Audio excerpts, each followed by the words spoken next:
I'm the eldest prince of the empire, and an Omega. I was drugged at a party and ended up sleeping with someone. Then I lost my memory and fell into the hands of the Alliance. The powerful man I'd ripped off glared at me and pulled out a riding crop. What are you hiding? What little treasure are you clutching in there? Let me see. He looked down and saw my slightly rounded belly. His gaze froze, and he looked back up in disbelief. Do you have a tumor or something? I was on the second floor of the diplomatic ballroom in the Imperial Palace.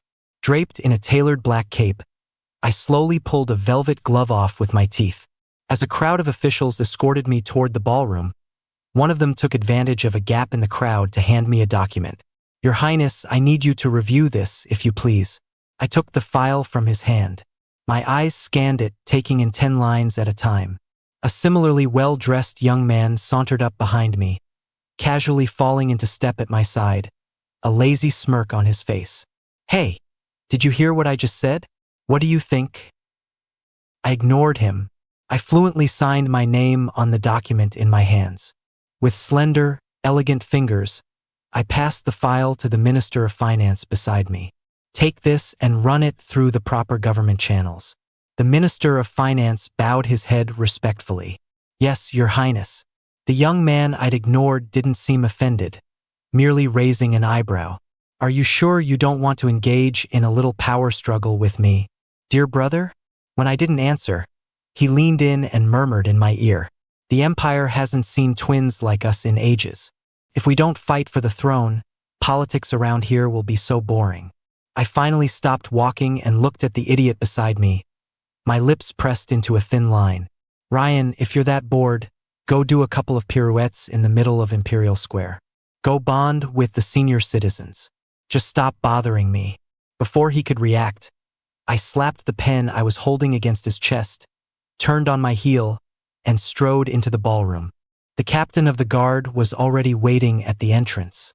Your Highness, this way, please. I pushed the door open. Who did the Alliance send? The captain followed close behind me. Caleb Shaw, the Alliance's chief adjudicator. I pressed my fingers to my temple. Never heard of him. The captain bowed his head obediently. Mr. Shaw keeps a low profile and rarely makes public appearances. It's said that while he leads the pro-peace faction in the Alliance, his methods are extremely aggressive. He's a master strategist and, seeing my complete lack of interest, he paused, then added, also, rumor has it the Shaw family is incredibly wealthy. He made the Alliance's young billionaires list at a very young age. My eyes flickered with interest. Well, that makes things a little more interesting. But when I walked into the ballroom, I was informed by an Alliance official that their chief adjudicator was feeling unwell. The lead Alliance official wore an arrogant expression. My apologies, Your Highness. Our chief adjudicator is new to the Empire and the change in environment doesn't agree with him. I'm afraid he won't be able to join you today. You can discuss the purchase of the interstellar missiles directly with me. My expression remained neutral as I curved my lips into a slight smile. This Caleb Shaw was no pushover. He was already making a power play. The captain of the guard beside me looked like he was about to explode, but he was constrained by diplomatic protocols and could only follow my lead. I nonchalantly flicked a piece of lint off my cufflink. No ruse. The Empire will negotiate with the Alliance when your adjudicator is available. The Alliance official met my gaze, his expression unyielding. I will have to consult the adjudicator on that matter. Our gazes clashed, sparks flying in the air. I smirked. Be my guest. As I reached the door, I paused and glanced back. To the Alliance official still standing his ground, I left one final remark. The Empire needs a partner to maintain our monopoly on interstellar technology. Of course, that partner doesn't necessarily have to be the Alliance. On the second floor of the ballroom, I rested my hands casually on the railing of a balcony overlooking the grounds. I tilted my head back, gazing up at the endless sea of stars, a brilliant and boundless expanse. Lowering my gaze, I swirled the rich red wine in my glass. The captain of the guard approached from behind. He gave a slight bow. Your Highness, we've looked into it. Mr. Shaw is suffering from a minor ailment, nothing serious. Their attending physician exaggerated the situation to try and embarrass the Empire. Just as I expected. I looked down. I see. You're dismissed. After he left, my gaze drifted from the second-floor balcony down to a man on the ground below. He was tall and lean, speaking casually into his comms earpiece. I understand. I'll definitely prioritize the Alliance's interests. You're not worried about that? Then what are you worried about? The man paused for a moment. Pretty? How pretty could he be? You know my type has always been a classic Omega with dark eyes and short hair. Who would like pine green eyes? Sounds weird. The night was calm. My elbow rested on the railing, the silvery light reflecting in my pine green irises. A mocking smile touched my lips. I tilted my hand, pouring the half-full glass of red wine over the edge. Without a second glance, I turned and walked away. The man below didn't seem to notice. Instead of worrying about me falling for some Imperial Omega, he said lazily, "You should be more worried about my drop-dead gorgeous Omega wife magically falling from the sky one day." What the? Who just poured wine on me? I had just left the balcony and hadn't even reached the elevator when my legs suddenly gave out, and I nearly collapsed to my knees. The strange feeling in my body told me what had happened. That glass of wine, it had been spiked, but it was too late. The flush of an Omega's heat swept through me. I stumbled into the nearest room. The lights were off, and the room was dark. I assumed it was empty. Then I heard the sound of running water, and the silhouette of a tall, powerful alpha male appeared on the shower curtain. For an alpha, the scent of a prime Omega in heat is like a potent, irresistible drug. I wanted to turn and leave, but before I could take more than a few steps, I collided with the man emerging from the bathroom. I fell into a warm, solid chest. An overpowering alpha scent washed over me, unrestrained. My fingers pressed against his firm abs. All I knew was that when the alpha in front of me looked down, his eyes were incredibly dark. He rested a hand on my waist, his voice husky. "You Imperials are really something. When force doesn't work, you switch to seduction. You'd really stoop to a cheap trick like sending an Omega in heat to throw himself at me?" The room was dimly lit, and the fever of my heat clouded my mind. I tried to force my heavy eyelids open to see, but everything was a blur. I could only hear the man in front of me speak. "What are you looking at me for? I only answer to the Alliance and its people." "You?" The Alpha's words trailed off. His gaze landed on my damp, pine green eyes. As I was about to slide to the floor, he reached out and steadied me. "Your eyes. They're as beautiful as emeralds." The Alpha's teasing tone grew cold. His voice deepened, and his long, elegant fingers threaded through my dark hair. "The Empire really spares no expense, does it? Daring to use a royal treasure like you as bait." I tried to grab onto something. "It hurts." The Alpha didn't give me the support I was looking for. Instead, he buried my head in his chest, pinning me to the wall with one hand around my waist. He wouldn't let me move. All I could do was stare at him with reddened, pleading eyes. "You're a very cute Omega, I'll give you that. But we have rules in the Alliance. Diplomatic officials are forbidden from private contact, close association, or any under-the-table dealings with Imperial royalty." The Alpha raised his other hand as if to press the button for room service. I panted, tilting my head up, trying to reach his cool lips. His pupils contracted, his eyes darkening as he watched me. But I wasn't tall enough. My lips only managed to brush against his collarbone. "Fuck," the tall Alpha finally swore. He lifted me into his arms, his lips hovering over my scent gland. "You don't even know how to seduce someone. Didn't anyone teach you?" He curled his fingers around mine, guiding my hand to unbutton his shirt. He breathed slowly against my ear. "This is how you seduce someone, understand? Go back and tell your prince that I'm keeping this treasure." My back met the soft mattress of the bed. The Alpha held my waist, kissing away the tears welling in my eyes. "You want me to mark you?" My voice was hoarse. I couldn't speak.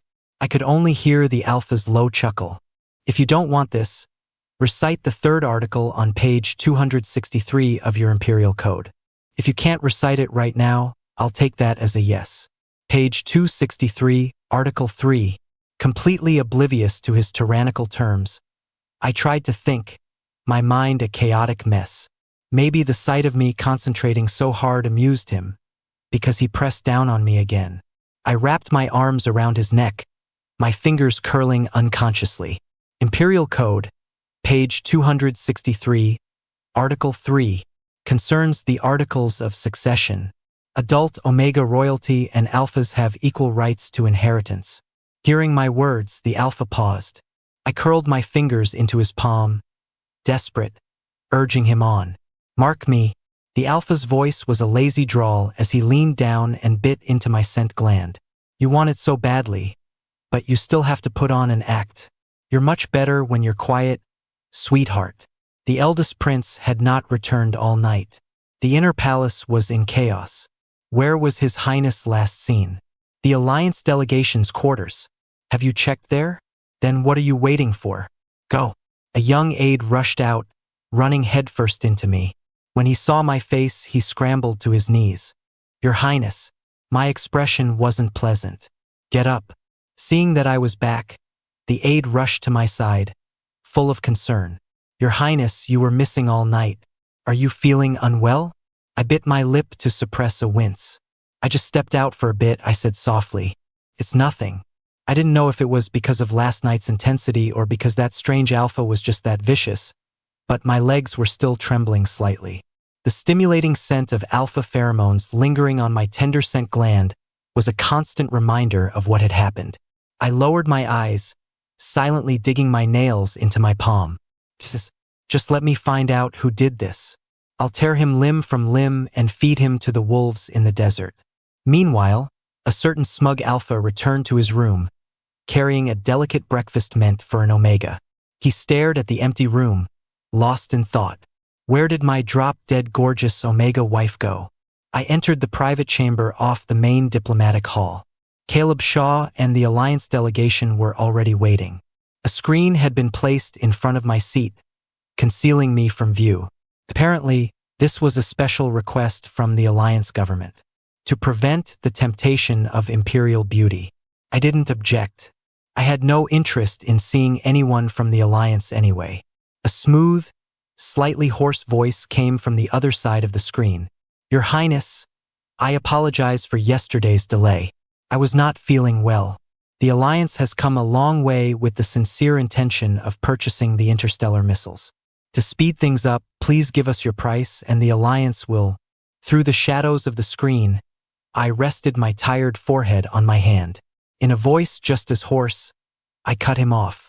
Launchers and missiles, 200 million. Hearing my price, Caleb sputtered, spitting out a mouthful of cold tea. Leo, 200 million? Are you fucking kidding me? That's highway robbery. He was right. I was robbing him, but I was in a particularly bad mood today and felt like robbing him for a little extra. I crossed my long legs. Caleb, if you want to buy interstellar missiles, show some sincerity. After all, the Empire is the only one with this kind of large-scale destructive weaponry. And you're not our only potential partner. I could always sell them to the Nocturne Syndicate. I'm sure their leader would be more than happy to talk. Nocturne was a new organization that had risen in recent years, belonging to neither the Empire nor the Alliance. They were known throughout the galaxy for their power and wealth, and they could certainly afford the price. The hall wasn't large. I could hear his aide whispering in his ear. The Empire has indeed been in contact with Nocturne recently, and they seem to be interested in the missiles. Caleb gave a cold smirk. In contact with Nocturne, Leo, do you really think the Alliance can't outbid Nocturne? I lowered my gaze, a smile not quite reaching my eyes. I toyed with a chip on the negotiating table.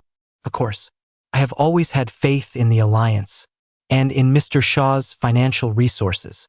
For the sake of a harmonious relationship between the Empire and the Alliance, I've already given you a friendly discount compared to what I'd offer Nocturne. Just as Caleb was about to say something, his aide grabbed his arm. Calm down, adjudicator. The Alliance only gave you a budget of 50 million. Anything over that comes out of your own pocket. You don't have that kind of money. You're just a trust fund kid. You can't afford to cover the difference yourself. Caleb suddenly calmed down, his face dark. Leo, do you really have to fleece me like this? I propped my head on my hand, intrigued. Don't put it so harshly, Mr. Shaw. 200 million in exchange for a century of the Alliance's unshakable position in the galaxy. With the Empire's backing, I'd say it's worth it. Seeing Caleb's eyes narrow in thought, I didn't press him further. I stood up. By the way, Nocturne's latest offer was 230 million. I trust Mr. Shaw's new offer won't disappoint me either. Will it? I turned and left, leaving Caleb to consider his options. Ever since the interstellar missiles appeared on the galactic stage, countless factions had vied for them. No matter how strong the Empire was, we could only control our own territory. To monopolize the missiles, we had to partner with another power. The Empire would never allow a third power to rise outside of the Alliance. And the Alliance knew the Empire's bottom line. But I hadn't expected Caleb Shaw to be even richer than I'd imagined. The final price we agreed on was not low. I stood before the floor-to-ceiling window, calmly watching the cargo transfer below. My gaze unconsciously fell on Caleb Shaw. This was the first time I had really studied the man sitting across the negotiating table from me. Caleb himself seemed like a laid-back alpha, yet he had a fox-like cunning that made him impossible to read. I couldn't say I liked him, but I couldn't say I disliked him either. I just had a feeling that ripping him off a few more times would be a lot of fun. Your Highness, my line of sight was interrupted. I turned to face the royal physician who had come to check my pulse. What is it? The physician sensed the faint displeasure in my tone. It's the second prince. He mentioned that since you came of age, you've shown signs of being somewhat frigid, which is not conducive to, his head lowered even further, not conducive to the production of an heir for the Empire, so he asked me to prescribe you some medication. Ryan again. My gaze didn't waver, returning to Caleb Shaw below. And what if an Omega is a little cold? Is the Omega the one on top when it comes to making an heir? The physician was stunned into silence, unable to argue. He could only retreat in defeat. As night fell, my aide advised me to rest. I set aside the signed documents and refilled my pen with fresh ink. Norus. Someone will be here to see me soon. Sure enough, a gloomy-looking Caleb Shaw soon appeared. Your Highness, it seems you've failed to deliver something. I feigned realization. You mean the receiver? Caleb, I placed the pen back in its holder. The receiver for the interstellar missiles, I said coolly, is priced separately. Very few people had access to a top-secret weapon like the interstellar missile. Naturally, even fewer would know that it required a receiver. As expected, Caleb could no longer contain his anger. He threw back the curtain, stormed in, and forcefully spun my chair to face him. Leo, do you really take me for a sucker? When he saw my face, his furious eyes widened in a flash of disbelief. You? I crossed my long legs, tilting my head back to meet Caleb's gaze. His eyes were deep, cold, and fox-like, as beautiful as stars. But the moment he saw me, his expression turned strange. His tone softened involuntarily. How much? For your family's receiver? I didn't know why Caleb's attitude had changed so suddenly, but on the principle of ripping him off to the very end, I pushed the calculator on my desk toward him. I'll give you a 20% discount. 50 million. Caleb repeated the number, his voice strained. 50 million. Leo, are you a pirate? He ground his teeth, looking like he was about to faint. His aide, who had followed him into the room, quickly whispered in his ear. Adjudicator, stay calm. The Alliance only gave you a $50 million budget. You already covered the launchers and missiles out of pocket.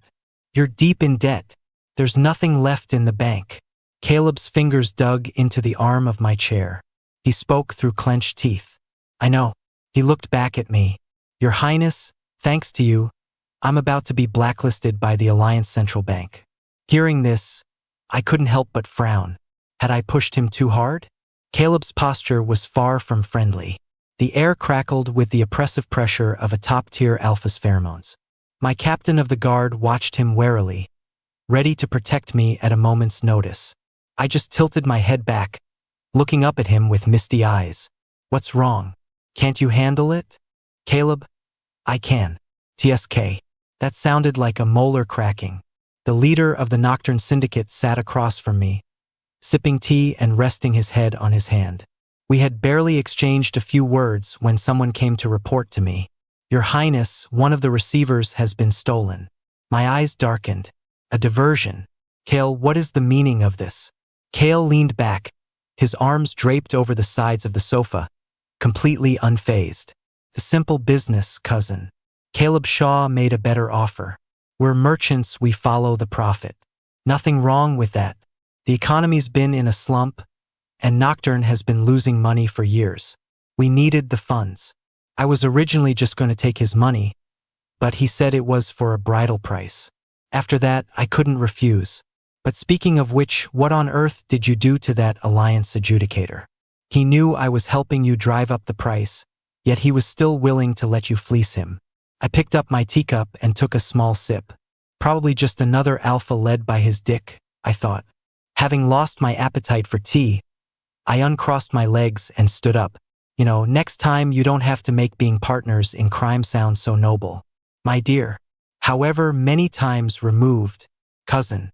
In the Empire's command center, I tapped my finger rhythmically on the tabletop, serenely watching a certain aircraft on the Empire's airspace map as it scrambled desperately under a hail of gunfire. The captain of the guard approached my side. Your Highness, Mr. Caleb Shaw of the Alliance is requesting a secure channel. I nodded slightly, signaling him to connect the call. A moment later, a silver screen materialized in mid-air. Caleb's fox-like eyes appeared on it. He looked relaxed, a silver chain around his neck. Your Highness's farewell ceremony is certainly enthusiastic. I met his gaze from my elevated position. The Empire can be even more enthusiastic. Adjudicator. Care to find out? Though his ship was in a tight spot, Caleb remained perfectly composed, his eyes as calm as stars. It would be my honor, Your Highness. The people behind him, however, were not so calm. It's a cannon. Activate level 1 defensive shields now. Caleb stood tall, issuing commands right in front of me without a hint of concealment. Aid, drop all defenses. Full speed ahead. Hearing this command, the Alliance officials cried out. Adjudicator, dropping all defenses in Imperial airspace was suicide.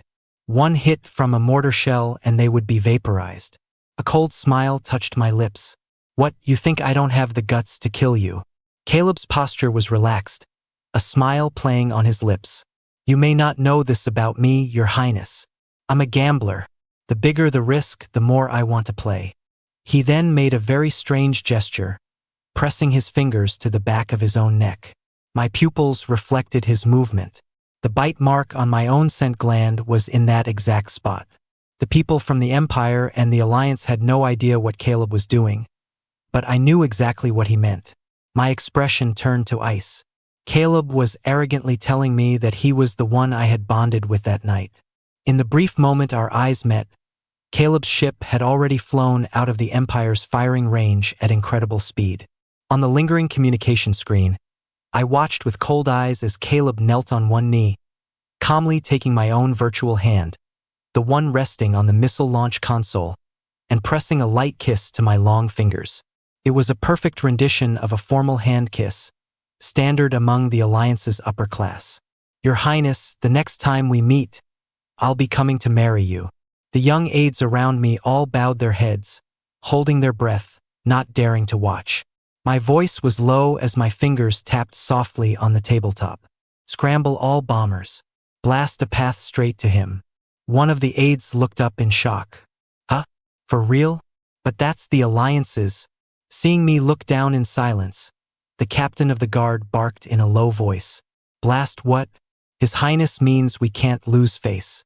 Just fire off a few rounds behind his exhaust trail like a celebratory salute. The captain's voice wasn't quiet. Everyone in the room heard him, including me. I gave him a cool, unreadable glance, said nothing, and left. While the Empire had a hereditary monarchy, bloodline was never enough. Young royals were expected to lead troops and earn military honors. But because my pine green eyes were always so conspicuous, I was frequently injured. To avoid being targeted, an aide handed me a pill. Your Highness, this pill was developed by the High Pontiff. Can temporarily change your eye color. I took the pill and swallowed it with some water. But during one raid, I was careless. As I turned over a body, I saw the explosives strapped to it. I froze. Your Highness, let go, an aide screamed. The captain of the guard reacted instantly, tackling me to the ground. With a deafening roar, a sea of fire consumed everything. In the endless darkness, my memories shattered into fragments. Like an empty dream, they were gone, and I could no longer find them. When I opened my eyes again, my hands were tied behind my back, and I was being herded along with a crowd of people. I covertly observed my surroundings. From the conversations around me, I gathered that this was a small group of Omega traffickers who roamed the galaxy. Their leader, codenamed Wolf, was the boss. A grunt saw I was awake and came over to take my details. A Prime Omega, huh? What's your name? I had no strength, my voice was raspy. I don't remember. I have amnesia. The grunt's pen paused. He looked surprised. Amnesia? For real? After the grunt reported to the wolf, the leader took a drag from his cigarette. Who cares if it's real or not? Inject him with the serum. Following his orders, the grunt skillfully grabbed my arm. I tried to struggle, but I was completely powerless. I could only watch as the needle slid into my arm. A few moments later, I began to vomit violently. Seeing that I couldn't walk, the grunt called the wolf over. He looked up impatiently. What is it now? Cold sweat broke out on my skin, and a dull ache started in my lower abdomen. I bit my lip. It hurts, I whispered. At that moment, I had no idea that my strong Omega pheromones were beginning to leak out. But the wolf was a normal alpha, and he quickly sensed it. You're in heat? No, wait. You're a pregnant Omega? Pregnant? The idea was completely beyond my comprehension. My mind raced, but everything was a jumble. Who was I? Why did I have amnesia? Why was I here? Pregnant? And whose child was I carrying? The wolf, however, was not pleased. If he's pregnant, he'll be hard to travel with. The grunt, however, had a cheerful idea. Even if he's pregnant, he's a top-quality Omega, a rare find. Besides, boss, if you don't say anything and we just hide his belly, who's gonna know? And if the baby is born on the road, there's a 50% chance it'll be a Prime Omega cub. That's another big payday. The wolf seemed tempted. Since he's pregnant, give him a nutrient shot. The grunt expertly selected a syringe and injected it into my arm. Though I felt awful, I could tell from their conversation that this was supposed to be good for the baby in my belly. So I just frowned and didn't resist. But soon after, I felt sick again, even worse than before. The grunt gave me a quick medical check and said something to the wolf. The leader suddenly roared. What the hell? Allergic to a nutrient shot?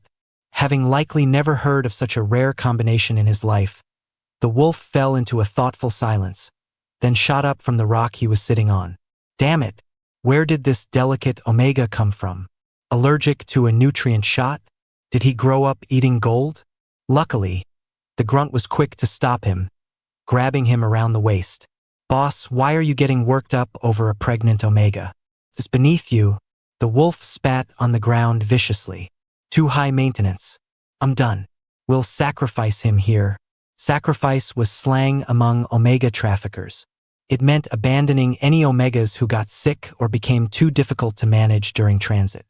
They called it setting them free, but in reality, an Omega with no ability to protect themselves, abandoned in the vastness of space, had only two fates: death or being found and forcibly marked by an alpha. The wolf took a reluctant drag from his cigarette. After all, this was a Prime Omega. But if even a nutrient shot, a luxury that cost them $100 a pop, couldn't keep him healthy, there was no point. If they couldn't make a profit, it was better to leave me to fend for myself. They blindfolded me and tossed me aside. Just as they were about to leave, a ship descended from the sky. It executed a beautiful drift across the planet's surface, kicking up a cloud of dust. The wolf, who got a face full of sand, started cursing. Shit, who the hell is that show-off? The first person to step off the ship was wearing sunglasses. He clicked the safety off his gun. Without a second glance, he single-handedly shot the wolf through the left leg. Trafficking omegas is a violation of interstellar law. You are under arrest. With his other hand, he projected his credentials into the air. This case will be handled by the Alliance's chief adjudicator, Caleb Shaw. A group of soldiers swarmed out of the ship behind him, surrounding the traffickers with their weapons. Once everyone was subdued, Caleb raised a hand and took off his sunglasses. He revealed a pair of fox-like eyes that glittered in the sun. His aide, however, who followed him out, was not nearly as cool. The moment he disembarked, he expertly crawled under the ship to inspect the damage, then whispered frantically in Caleb's ear. "Adjudicator, sir, you came in too hot. You shattered the exhaust pipe." Caleb tossed the sunglasses he'd been playing with to him. "It's just an exhaust pipe," he said dismissively. The aide gave him a friendly reminder. "Sir, have you forgotten? To pay for the interstellar missiles, you mortgaged this imported exhaust pipe to the Alliance Central Bank. On top of that, you still owe $5 million, which is currently on your father's tab. If you don't want to be blacklisted, I suggest you try to repair your $500,000 exhaust pipe as soon as possible." Caleb ignored him and walked over to the captured omegas. His gaze fell on me, and his eyes suddenly widened. "You?" Realizing what he was seeing, Caleb let out an amused laugh. "You look a lot like an old acquaintance of mine. A cute little hedgehog. Seeing you gives me a special kind of feeling." I looked warily at this man who seemed so full of himself. Love at first sight? Caleb thought for a moment, then shook his head decisively. "No, it's the feeling of my wallet screaming in pain." What a weirdo. It seemed his old acquaintance had left him with some serious trauma. Seeing that I was just staring at him blankly, Caleb patted my head. "Don't worry, I'm not petty enough to take it out on a look-alike. Go over there and register. Someone will send you home." He casually called his aide over to handle my registration. My voice was suddenly filled with disappointment. "I don't have a home." A wary look immediately appeared in Caleb's eyes. "Even if you don't have a home, I can't take you in. My Omega would get jealous. How about this? I'll send you to the Alliance. They'll protect you." Just as Caleb was about to turn and leave, my vision suddenly blurred. My fingers curled in pain. I don't know why, but my eyes, they hurt so much.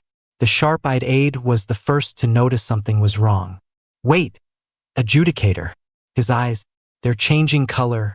Before the aide could finish, my world went dark. Caleb's coat was thrown over me, covering my face. The ropes binding me fell to the ground. Someone scooped me up, and a warm chest pressed against my back. Caleb carried me into his home. I tried to resist at some point, but the pheromones wafting from his coat were just too comforting. Even my morning sickness seemed to subside. When the coat was finally lifted, I opened my eyes. I was in a lavishly decorated villa, but the main floor was a vast, empty space with only a simple double bed in the middle. For some reason, I felt like this wasn't right. The words escaped me before I could stop them. "You're so poor." Hearing this, Caleb choked on his words. Then he almost laughed out loud from sheer frustration. "Poor, am I? Of course I'm poor. I left all my money in your empire. One trip to your empire cost me my entire life savings." I tried my best to understand what he was talking about, but with no memory of it, I failed. Caleb was still rattling off a list of his expenses when he looked down at me. His voice trailed off. He reached out and pinched my cheek. "Trying to act cute won't work now, you understand? You scammed me out of $5 million. You're gonna stay here and work it off like a dog." I didn't know what he was talking about. I just watched him silently. This person, while handsome, didn't seem like a good person at all. And he wanted me to pay him back. I didn't even remember what happened. What if he was the one scamming me? Caleb noticed I had been using his coat to cover my belly the entire time, as if protecting something precious. He grew a little jealous. "TSK, what little treasure are you clutching in there? Let me see." Because of the pregnancy, my first instinct was to protect my stomach. But he forcefully pried my hands away. "What are you hiding? Are you hurt? Let me see." Caleb's words died in his throat. His stunned gaze fixed on my stomach. Is this My still warm belly was already slightly swollen.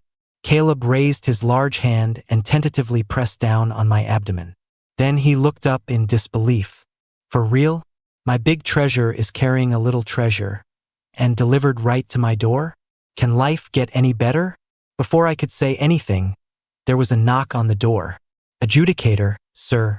Taking advantage of Caleb's distraction, I quickly pulled away from him. Caleb looked up, annoyed. What is it? The aide who came in bowed his head. Sir, the ship is ready. Shall we send this gentleman back to the Empire? I looked at Caleb in surprise. Really? Was he going to send me home? Caleb seemed to have a sudden change of heart. Back where? He hasn't paid off his debt. This business between us isn't over. He's staying here to pay me back. Okay, I was getting ahead of myself. He was just a bona fide jerk. Seeing me look down with my long lashes, Caleb got even cockier. Remember, I'm not just your alpha. I'm your creditor. Don't think you can do whatever you want just because you're pregnant. You're the one with a throne to inherit, not me. You're lying to me, I said softly.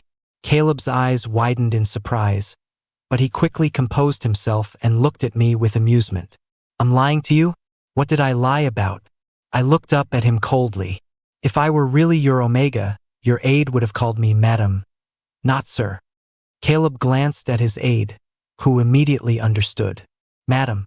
Even though the aide called me that, something still felt off.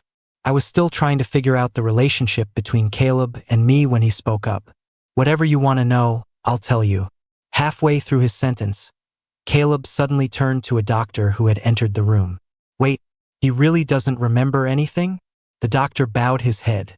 Theoretically, yes, that is the case. Caleb suddenly looked like he'd thought of something funny, and a smile touched his lips. And so, for the next half hour, I heard a different version of the story from his lips. I was his beautiful Omega wife who had run away from him after cheating with someone else, leaving him with a mountain of gambling debt. After finishing his story, Caleb even pulled out a riding crop with a fierce look. You're going to be my dog and pay back the hundreds of millions you owe me. I just stared at him, my eyes growing redder and redder. Caleb was startled by my reaction. What's wrong? Don't cry. I was lying, okay? My God. Please don't cry. Seeing that I was really about to burst into tears, he yelled for help. Doctor. Doctor. The doctor came to my side but found me curled up in a ball, hugging my knees, not letting anyone touch me. After trying and failing, the doctor could only talk to Caleb. Adjudicator, your husband is having a stress reaction. Now is not a good time for a prenatal checkup. Generally, pregnant Omegas have a strong dependency on their alphas. Why don't you try releasing some of your pheromones to calm him down? Caleb leaned down, releasing a small amount of his scent. His beautiful fingers tried to pry my hands away from where I was protecting myself again. Come on, let me feel the baby. I looked up at him. Then I leaned down and bit his hand. Hard. Ah! Though it hurt, Caleb kept his hand on my belly. He gritted his teeth, not daring to pull away too quickly for fear of hurting the little one inside. After I let go, Caleb stared at the bite mark on his hand in disbelief. Are you a professional biter or something? The mark was already bleeding. He turned to the guilty-looking doctor. You call this dependency? The air in the examination room was thick with an explosive amount of alpha pheromones. The doctor came out, covering his nose. Adjudicator, your husband and the baby are both healthy. You can rest assured. Outside, Caleb was looking over the prenatal report while I sat in the room, silently thinking. Did I really owe Caleb money? The way he gritted his teeth when he looked at me couldn't be faked. Caleb saved me, so he must be a good person. I counted on my fingers. But I really owed him a lot of money. I'd probably never be able to pay it back in this lifetime. I never would have thought I could lose so much money gambling. I counted on my fingers again, calculating slowly. If I did laundry and cooked for Caleb, that's maybe $200 a day. If I took care of the garden too, maybe another $50. My gaze fell to my belly. I wonder if this baby could fetch $200,000 when it's born.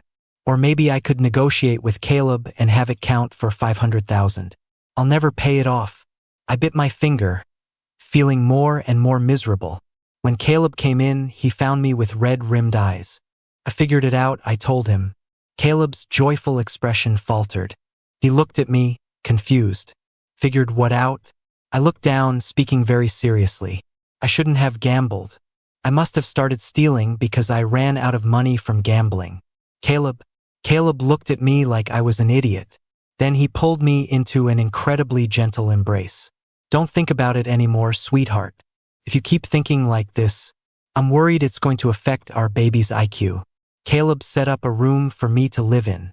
It had everything I could possibly need, but he seemed to have forgotten one thing: to feed me. In the middle of the night, I was so hungry I couldn't stand it. I went to his room and shook him. Caleb rolled over and pulled me into the blankets, mumbling, "What's wrong, sweetheart?" I bit my lip. I'm hungry. Caleb was instantly awake. You haven't eaten yet? When I nodded miserably, Caleb shot up and grabbed his phone. Yes, I need 3 chefs. A single meal prepared to the highest standard, just like last time. What do you mean? To feed an elephant? It's for my sweetheart. No, I don't have an elephant. My sweetheart is not an elephant. Just hurry up. We'll feed the leftovers to the elephant. What do you mean I don't have an elephant? I can't start raising one now? After he hung up, there was a knock at the door. After getting permission, the aide entered. Adjudicator, investigators from the enforcement division are here. They require your personal attention. Caleb put down his phone and tucked me into the blankets first. Wait here for your food, okay? If you need anything, find my aide. Don't run off. I nodded. Only then did Caleb leave, reassured. In the outer room, 2 investigators presented their credentials. Mr. Shaw, we've received a report that you are illegally detaining an Omega. Please cooperate with our investigation. Though it was an investigation, it was clear they were dispensing with the formalities. The 2 investigators immediately sat down with their notepads. Caleb, used to political rivalries, sat down casually to the side. One sharp-eyed investigator noticed the bite mark on Caleb's hand. Adjudicator, may I ask if this bite mark was left by an Omega? Caleb rubbed his forehead. Yes, but... The investigator nodded and said to his colleague, write this down. Information about the adjudicator privately keeping an Omega is confirmed. Seeing him spouting nonsense, Caleb retorted, he is my Omega. The investigator flipped through his notes. But adjudicator, you are not married. We can assume that this is a case of malicious assault under the guise of a fraudulent marriage proposal. Caleb was speechless for a moment. You can play your political games, but don't be ridiculous. The investigator cut him off sharply. Adjudicator, please mind your words. We investigators serve all the people of the Alliance, which naturally includes speaking up for the more vulnerable Omega population. Then he turned to his colleague. Write this down. The adjudicator abuses Omegas. The wound on his hand is a mark of the Omega's brave resistance against the adjudicator's tyranny. Caleb rubbed his forehead in frustration. He's pregnant. He's having a stress reaction. Understandable. The investigator pushed up his glasses and turned to his colleague. What are you waiting for? Write it down. The adjudicator admitted to abusing a pregnant Omega. Caleb, the investigators then called in the aide and the doctor for corroboration. The aide glanced at Caleb. The Omega was indeed brought back by the adjudicator and taken to his room. But he's from the imp. The investigator cut him off. An Omega is an Omega and deserves protection. The doctor, who had been woken up in the middle of the night and was still confused, scratched his head. I heard they have some kind of debtor-creditor relationship. The Omega apparently owes the adjudicator money, and then the adjudicator pulled out a riding crop and told him to pay it back. It was so sad. It made the poor Omega cry. Caleb, after the investigation, the investigators were furious. Adjudicator, please allow me to address you as such one last time. The chief adjudicator is the guardian of justice in the Alliance and should be a voice for the vulnerable. I never thought you would sink to bullying a defenseless Omega. You are unworthy. I poked my head out from the living room. Caleb, I said softly. I saw the investigator in the living room on the verge of tears, while Caleb beside him looked utterly defeated. Oh, look, there he is. The poor Omega, the poor child. Ah, you. The investigator stared at my pine green eyes in disbelief. Shaw, what the hell did you bring back from the Empire? Caleb finally reacted, quickly covering my eyes and pushing me back toward the room. As he left, he shot a bone-chilling glare at his aide, who knew exactly what to do. The aide promptly shoved the two investigators out. Someone would teach them what they should and shouldn't say. Caleb loomed over me, casting me in his shadow. What's wrong? Has the food not arrived yet? I spoke hesitantly. Actually, I've been wondering something. Even though I might have owed you money, I held up the ridiculously over-the-top platter of food in my arms. It was filled with every kind of delicacy imaginable, with even the side dishes being expensive, exquisite pastries. A big question mark appeared over my head. Are you stuffing me like a Thanksgiving turkey? Caleb had just managed to get me settled when I decided I didn't want to leave. Caleb's voice was hoarse as he warned me. This my rut, sweetheart. I bit my lip, looking at him accusingly. But your pheromones, they're not enough. Can't you handle it, husband? The pheromones in the air suddenly exploded. The scent was so thick you could almost see it. Caleb's fingers were tangled in my hair as he pressed me down beneath him, panting. I've been holding back from devouring you whole. Are you trying to burn me alive? Sated with enough pheromones, a wave of sleepiness washed over me. I had no energy left. I was pliant and let him do as he pleased. Caleb wasn't one to turn down a gift. He leaned down. I fed you. Now it's your turn to feed me. Feed me, sweetheart. Although Caleb dealt with the two investigators, word still got out. A rumor spread that a high-ranking Alliance official was keeping an Omega captive, causing Omegas across the Alliance to protest. At first, everyone thought it was just an ordinary demonstration. But when the Alliance president was assassinated in the street, all the Alliance officials descended into panic. After reporting the news to Caleb, his aide made a sincere suggestion. Should the Alliance issue a clarification now? This was all but Caleb disagreed. Aide, you're missing the point. The truth doesn't matter. This is just an excuse for violence. The real conflict is that for years, AO pairings in the Alliance have been based solely on the Alpha's will. Omegas were tired of being appendages to Alphas, of being protected until they came of age, only to be distributed like commodities to corresponding Alphas based on pheromone compatibility. During that time, they were forbidden from using any drugs that could affect the Alliance's birth rates. Years of resentment had finally boiled over. The aide looked up in disbelief. Are you suggesting we legalize Omega suppressants? That would harm the interests of so many Alphas in the Alliance. Oh no, I don't mean that. I mean, the Enforcement Division and the Council will never pass such a bill. Caleb's eyes turned icy as his fingers rested on the scales of justice, the long-standing symbol of the Alliance's adjudicator's court. That's why we need to ride this wave. Instead of putting a bandage on a gaping wound, it's better to give it a push and let the Alphas at the top back down on their own. The aide immediately went to take stock of supplies according to Caleb's instructions. He soon returned to report. But Omega suppressants have always been a controlled substance in the Alliance. We don't have that many in stock right now. Hearing this, I pushed the door open and walked in. I'll handle it.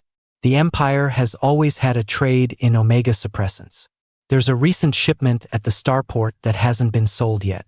At that moment, a look of panic finally appeared on the face of the man who had been masterminding everything. Leo, when did I remember? I thought with a cold smile. Lying to me about my debt, coaxing me into agreeing to all sorts of unreasonable demands and doing that to me. Before I left, I mouthed a threat at him. I'll deal with you when I get back.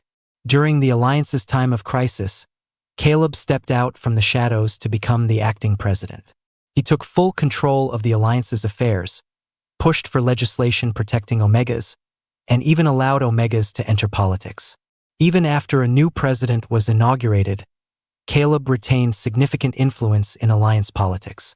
On the eve of Caleb's inauguration, I boarded a ship back to the Empire with the people the High Pontiff had sent to retrieve me. My aide noticed my reluctance. Your Highness, Why don't you bring Mr. Shaw back to the Empire with you? I cut him off. He won't come to the Empire for me. The aide didn't understand. But your maternal grandfather, even as the president of the Alliance, was willing to. I shook my head and explained it more simply. He might be willing, but I'm not. I covered my belly with the clothes he had left behind. The lingering scent of my child's alpha father was a great comfort. I don't want him to stay in the Empire either. He belongs in the Alliance. Some people in this world are born for politics. I am one of them. So is Caleb. This meant we were never destined to be together forever. Instead, we were fated to meet again at the pinnacle of the galaxy. Aiden was the name of the little alpha born in the Empire. The Alliance sent an unprecedented firework display to celebrate the birth of the beautiful little prince. Using the Alliance's latest technology, the fireworks lit up the sky for 3 days and 3 nights, to the highest standard. I lowered my eyes, trying to squirm away from the hot breath of the alpha holding me. Isn't this a bit much? I don't think my grandfather was this extravagant when he was courting my grandmother. Caleb sat beside me, holding me in his arms. That's because when they were courting your grandparents, they had already voluntarily given up their power. But I'm different. I have power and I can afford it. I want everyone to look up and see this gift. And I want the entire galaxy to see how much I love you. I couldn't help but suck in a sharp breath. Caleb chuckled softly. What's wrong? Moved by my wedding gift? Cost a fortune. But as long as you like it, sweetheart. I squirmed out of his arms. No, you're pulling my hair. Before he could react, I slapped the pen I was holding against his chest, turned on my heel, and strode into the ballroom. Later, Caleb started commuting between the Alliance and the Empire every month. Although some in the Alliance were unhappy, Caleb had earned too much political capital for them to say much. This was especially true after Noah was born. The entire Alliance was smitten with the beautiful little Omega. The consensus was that even if Caleb, under the Empire's influence, one day betrayed the Alliance, they had to keep the beautiful little Omega as their beloved mascot. Relations between the Empire and the Alliance reached an unprecedented level of harmony. I stood on the ramparts of the Imperial City as Caleb's ship landed before me. He stepped out, holding a cute little Omega who was chewing on his fingers and staring at me with wide eyes. You have no idea how closely those old geezers watch Noah. I barely managed to sneak him out. Look, he's so good, just like you. I took the child, who leaned against me affectionately. Daddy, how are you going to explain this to the Alliance, just taking the child like this? Explain what? This is our precious son. Speaking of which, Caleb's teeth clenched. Those old bastards. All they do is try to marry Noah off to their toe-headed alpha sons. I chuckled softly, humming a lullaby to the child in my arms until he fell asleep. After blowing out the lamp, Caleb wrapped his arms around my waist, his eyes heavy with exhaustion. Honey, it's my rut. I leaned in and kissed his cheek, opening my arms to him. I know. Let me hold you. The galactic night glittered with stars. Just like the bond between Caleb and me, could cross any distance and any time.